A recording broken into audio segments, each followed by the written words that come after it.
Струга пред почетокот на туристичката сезона може да остана затрупана во ѓубре бидејќи дел од вработените во јавното претпријатие комунално втор ден поред штрајкуваат. Од синдикатот во претпријатието заеден рекоа дека ако до понеделник не им бидат исплатени двете заостанати плати од оваа година, тогаш ќе прекинат со чистење на градот. За 8 неисплатени плати работниците покренале и судски спор кој го добиле, но велат дека платите се уште не ги добиле. Извршителот немаат од каде да ги наплати по легален пат, така да кажем, со блокирање на сметката, затоа што сметките се блокирани многу одавна од други фирми.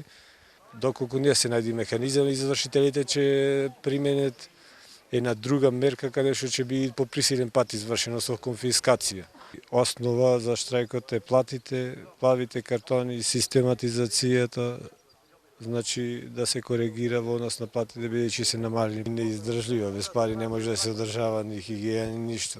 Работниците се доведени во една лоша состојба финансиска. Механизацијата на комунално денес остана во дворот на претпријатието каде работниците чекаа некој од надлежните да се смилува и да им пушти пари. Наша порака е парите што побрзо да не се исплатат, како што не барат работа, исто и парите. И зелените, плавите картони, исто и тие ги бараме што побрзо, за веќе 2 месеци немаме такво нешто и што имаме добиено порано, значи по 5 дена на месецот да ги користиме што побрзо.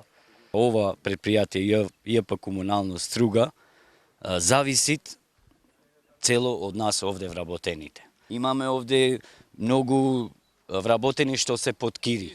Струите се скинати. Немаме финансиски на нула сме. Директорот Петко Кутановски тврди дека за штрајкот се крие друга позадина за негова смена и од истиот бил нелегален, подржан само од 30 вработени кои биле изманипулирани од страна на одредени поединци.